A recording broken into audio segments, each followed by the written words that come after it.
Welcome to Simply Why, a podcast about money and purpose, where we pull back the curtain on running a financial advisory business focused on providing intentional advice to couples and families. I'm Dennis Morton. And I'm Katie Brown. Welcome back, and thanks for tuning in.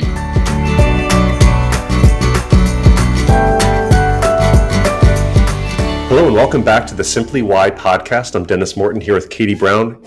Katie, how are you doing today? Very well. Thank you, Dennis. How about you? Good. We're at our standing desks again. You've got the massager ball working the foot. I think everybody should have a standing desk and have a little spiky ball they can massage their foot on. It's, once again, different ways to build energy. I love it. I'm wearing cap toe shoes. I don't think I'd feel anything under my foot right now. So I think barefoot podcasting is definitely your bag, not mine. I'll take that as a compliment. Thanks. Yeah, sure. Today we're going to talk about couples communication. We've said it before. We work with a lot of couples. It's something we really pay attention to and focus on is the relationship dynamic as people live, earn, spend, and have a relationship with money. But communication is something that's taken for granted. It's not important until it is. And we want to explore that a little bit today because we happen to both be married to people who we communicate differently, and we see every single couple that walks into our office has a different dynamic when it comes to communication. There's no one answer here. So tell me some common situations that we've encountered with couples in communication. Like, what are some common attributes that we do see? I think oftentimes within a couple, one is more focused on the here and now, and the other one's more focused on the future. Mm-hmm. And sometimes it's reconciling the two and being able to serve both sides well, because both of those are ultimately important when you think about your financial lives, your financial plan. You have to solve for both. But I do feel like that is a common place where couples struggle with communication, is finding that middle ground and solving for both the here and now and the long term. What I've experienced in the short term, if one person is really focused on short-term concerns, which oftentimes turns into fear, is a function of fear, it's because they don't have a sense of the plan. Yes. They don't know what the long-term plan is. We've talked to clients who say, you know what, I'll pick on the guys because the guys often have it all in their head. But we'll talk to a spouse and they'll say, you know what, I'm just really concerned about the future because I don't know what happens if. What happens if my husband stops working? What happens if my wife stops working? What if we both stop working at the same time? I don't have confidence in what's on the other side. Therefore, I'm going to be really fearful about the future. Whereas the other person says, I've got it all up in my head. I can be confident about the future. Well, that's a communication gap. Mm-hmm. One, you're not talking about it naturally. Or two, there's not a facilitator like a financial advisor who draws that out, who creates a safe space to have that conversation. Yes, I think you're right. I think not having clarity on the plan definitely brings about stress today. I think the other piece where some of that stress comes from too is we've talked about filtering out the noise and sometimes allowing the news flow of the day, the issues, the concerns that you're seeing maybe amongst even your peers, your family, et cetera, allowing those to impact you when maybe they don't need to be your concerns. Maybe they're going to show up differently. The world around you is going to show up very uniquely and differently for you than it is the person next to you. And so allowing some of those outside influences or outside stressors become your stress. Yes. This is all anecdotal, but just I'll get your opinion on this. How many people are hyper aware and have opinions and communicate all the time on politics? I was so afraid you were going to say that word. And yet have no awareness or communication or dialogue with their own spouse on money. Wow. Like just complete chasm. Like I understand that you have all the opinions in the world about right or left or what's happening in the world and who should be in office and everything else. By the way, have you talked to your spouse about money? Yes. How about expending some energy that direction? Wouldn't that be useful? So that's my hot take of the day. That's a zinger. Well, you talk about, that's one of my pet peeves. It really is, because I have very rarely seen politics create adverse incomes in a family's financial plan. I have seen a lack of communication create extreme adverse outcomes in a family's financial plan. Right. So can we please focus on where our energy should be? I think we're done with this podcast, Dennis. Oh, that's You nailed it. You are exactly right. And we're coming out an election year here shortly. And we know from experience, it is going to be part of probably 80% of the phone calls at some point. And that's okay, because there are some influences that can happen over time, but the outsized impact that I think a lot of people expect just doesn't materialize Mhm. the way that they expect it to. Whereas you're right, the outsized impact of not communicating with your spouse does materialize. Mhm. So take away for the day, talk to your spouse. Yeah. And let's talk worst case scenarios. If I don't establish a good communicative relationship with my spouse about money, what happens? Let's do kind of the adverse case.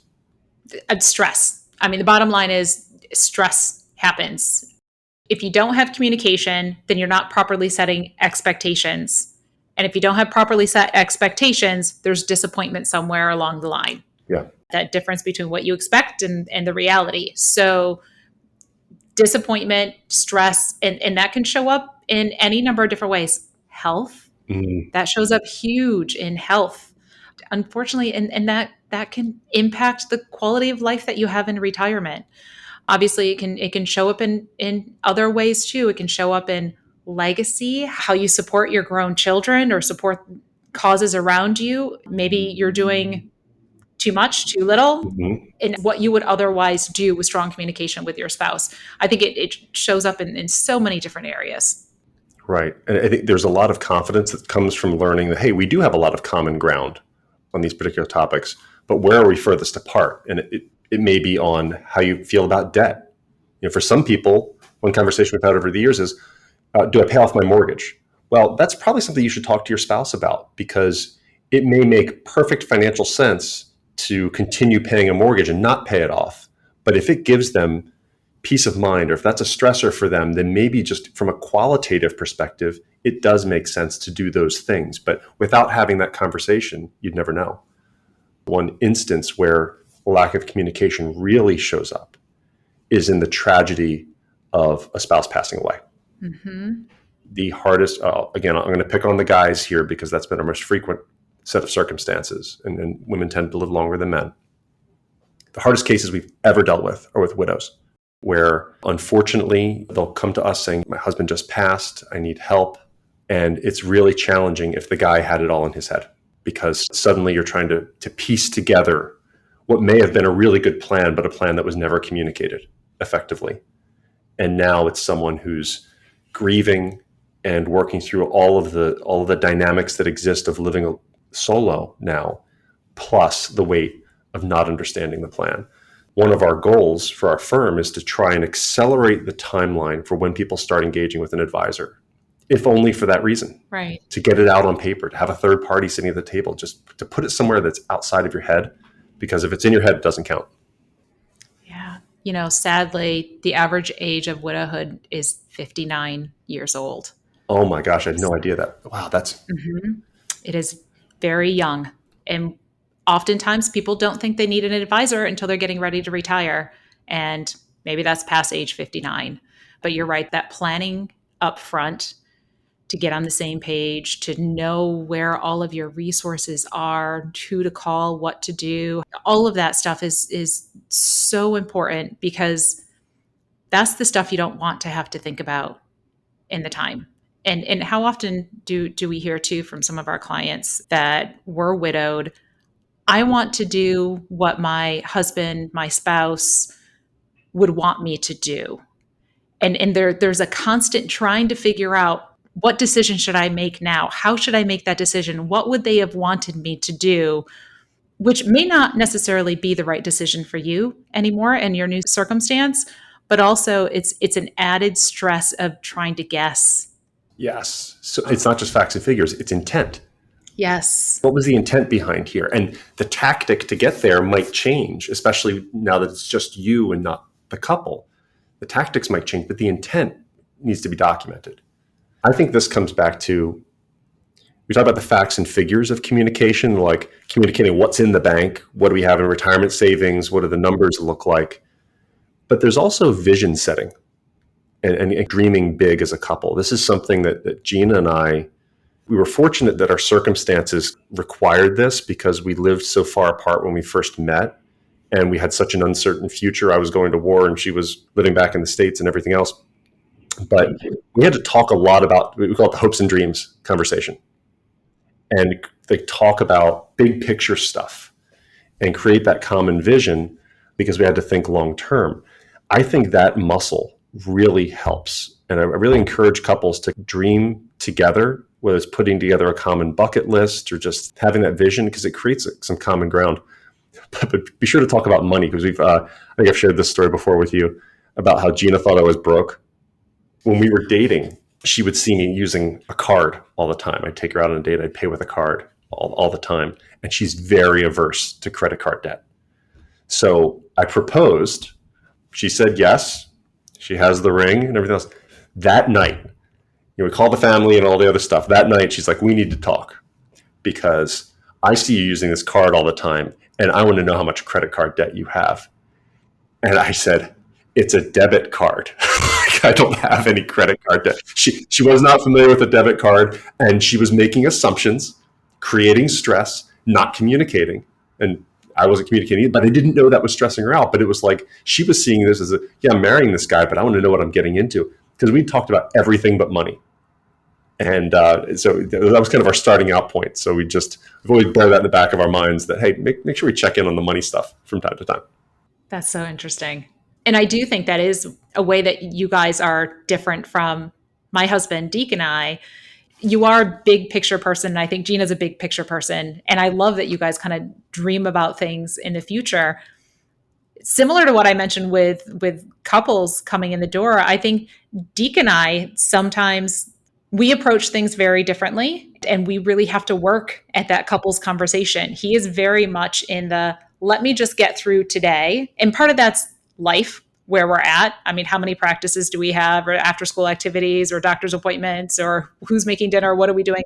It's much of the blocking and tackling for today. And I'm the one that constantly is trying to like pull out and say, okay, but where are we going? How are we getting there? How are we planning for that? And we kind of joke too. I have a tendency to put everything into the calendar. He has a tendency to take it all off of the calendar because I'm putting in too much. And so we need to find a common ground with what are we doing? How are we doing it? And what is a comfortable rhythm for us in trajectory? It takes work. It takes work, and it takes intention also to be intentional about, okay, let's focus on where we are financially for just a little while here. It doesn't have to be all the time, but a couple times per year. Do those check-ins. Make sure everybody's on the same page. Yeah, it's such a good point, because every household has a unique way they talk, and there's a unique division of labor. Like in our household, Gina's line is, she's been keeping me in the black since 2003. Like she does the household budgeting, she writes all the checks, she handles the inflows and the outflows. I'm the guy looking over the next hill and the strategic guy. So every once in a while, I need a reminder that we do have retirement savings and we're doing these things for the long term. And she needs to remind me that the tuition's coming due this month, that type of stuff that's more in the moment. And it informs the way we think. Like she can get stressed about the long term if I don't communicate effectively that we're doing the right things to stack the deck in our favor. And I can stress out about the near term if I'm not asking the right questions of her. Those things, if let go too long, can create gaps and barriers to communication, gaps and barriers to planning. And they can influence timelines. Someone might think, I can't retire because my spouse is insecure about where the money's going to come from, when you just haven't talked about it. Right? It can really have tangible effects on the actual planning that you do. Yeah. I think ironically too, like that works well for a while, but the more you get ingrained into your specific set of responsibilities within the family, eventually, and oftentimes it's around retirement, eventually you look up and you realize my spouse is not as informed on these things that I'm doing as they need to be. And that actually creates pressure on both you and the spouse, because now you're feeling a great weight of making sure those things are done. And your spouse is feeling perhaps fear of being in the dark of what's being done and what needs to be done. Yes. And I think it works until it doesn't work. And that's why those consistent check-ins over the years, like it's fine, that division of labor is fine, but those consistent check-ins throughout your relationship are just so important. And to be on the same page with the big stuff. Mm-hmm. We have differences, Dennis, you and I, with how we think about things, how we approach things. We don't always agree on everything, but we have a lot of alignment for how we think about the business and what we're building and how we're serving clients. And frankly, I think that was informed by a lot of the success in casting a vision in marriage. Is like, okay, if you're gonna do something that's going to take up a lot of your time and energy, let's make sure we're aligned on those big things. We spent a lot of time on that vision early on to make sure that it's something that we're bought into, that there's a common vocabulary that we use. And I think that's the thing. Every couple has their language that they use, but it takes a common vocabulary around how you do it. But then also not being afraid to change or just acknowledging change, because it's the way a couple talks about money when they're first together might be different, could be different, should be different, maybe 10, 20, 30 years down the line. So how have you seen couple conversations evolve over time? I have definitely seen couple conversations come more in sync over time. The first year or two out of retirement, there's so much change that's happening during that time. It's a different lifestyle, it's different money flows, it's different expectations, it's different, you name it. When you get to years 2, 3, 4, I think people start to recognize a little bit more of a rhythm. They learn a lot. Couples, spouses learn a lot about one another, and you can see the dynamic of the conversation changing in planning meetings and in client meetings, where I do think that alignment typically starts to narrow, or if there are stresses, they show up quickly. Mm-hmm.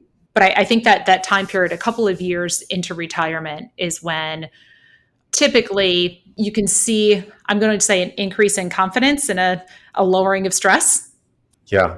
And also like priorities can shift. I think back to in the early days, Gina and I put together bucket lists, each of us. And I think they're still residing somewhere. They're probably in our trunk in the basement. But somewhere on that list, this is like pre-kids, she wanted to be club champion. Golf club champion. It's like, we didn't have two nickels to rub together. It's like, first of all, I've never seen you play golf.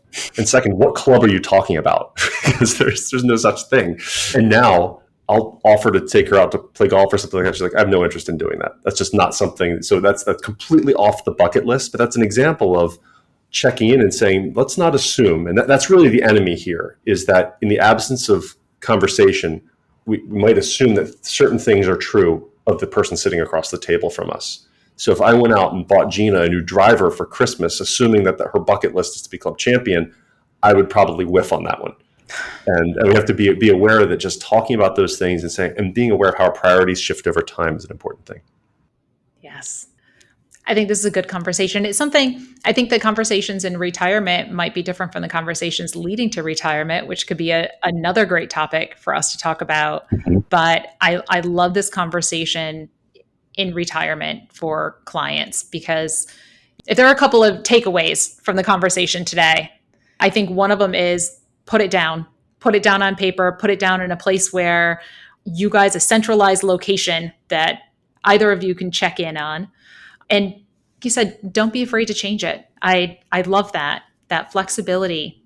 What else do you need to really make a good couples conversation successful? Just humility, I think, is so important.